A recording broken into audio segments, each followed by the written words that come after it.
Welcome to Chemistry with Caroline. In this video, we're going to look at how to name aldehydes and ketones. So I've started out with a ketone here. So a ketone is an internal carbonyl compound, so it has to have a carbon on either side of it by definition. In this one, we would number to give it the lowest priority. So I'd start on the left-hand side. So 1, 2, 3, 4, and 5. In naming a ketone, you put a locant for where that functional group is, just like any other type of substituent that's on a ring. And then it changes the end of the parent name. It'll modify that. So pent is going to be the base name. This would be 2-pentanone. So this ONE on the end tells me that I have a ketone functional group, and the 2 tells me where it is on my chain.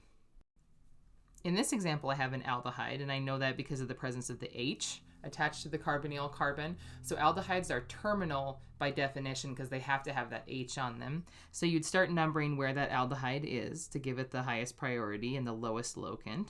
So I have here a 6-carbon chain. The alcohol in this case is going to be a substituent. As a substituent, an alcohol is a hydroxy group.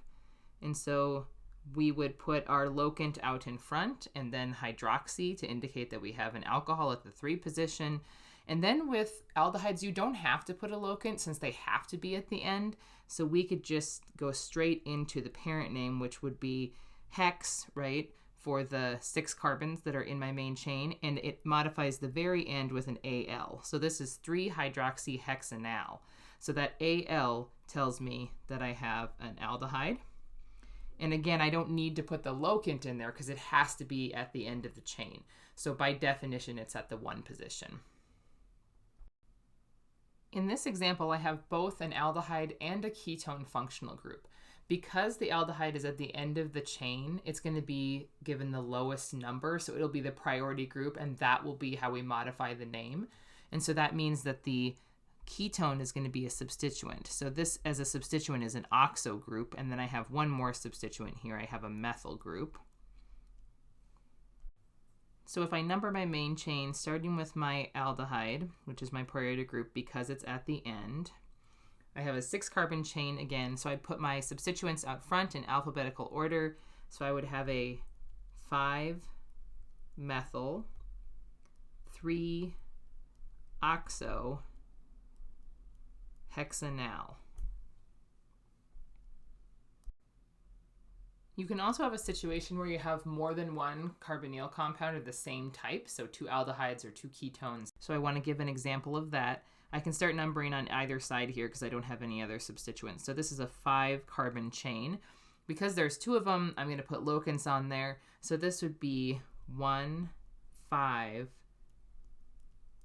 pentane, and then you leave the E in here, much like when you have 2 alcohols. We did a similar thing, and then you'd say dial. So di tells me that there are 2, al tells me that they are aldehydes, and the 1,5 tell me where they are. So when you have more than one of the same functional group on there for either of these carbonyls, whether that's a dione or a dial, you would add this extra E back into the parent name. So whatever the chain is, pentane, hexane, heptane, whatever, it's going to have that E and then followed by di and whatever that functional group is. If there was 3, it would be tri, and we would need 3 locants.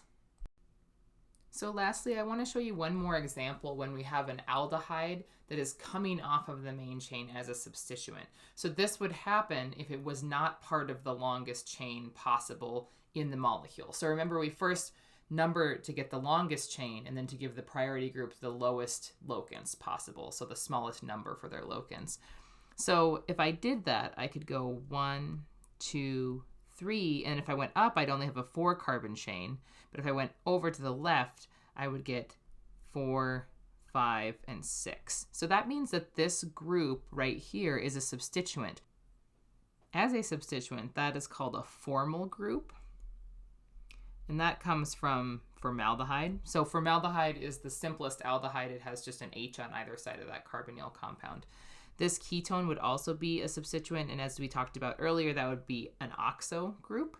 So I would have a 3 formal, 4 oxo. And this time I'm going to put the locants directly in front of the modifier in the parent chain name to just show you another way that you could do it. So I'm going to go straight into hexane. And remember, I keep the E because I have more than one aldehyde in the parent name.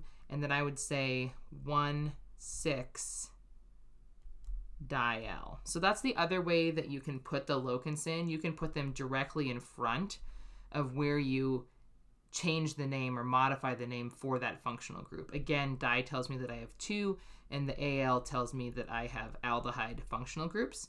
And this chain has 2 substituents, 1 formal group at the 3 position, so that's a C double bond O with an H on it coming off of the chain, the main chain, and then 1 oxo group, which tells me I have a ketone, so an internal carbonyl compound in my main chain. So this has been a look at the nomenclature of aldehydes and ketones. If you found this video helpful, please like, subscribe, and share with your friends.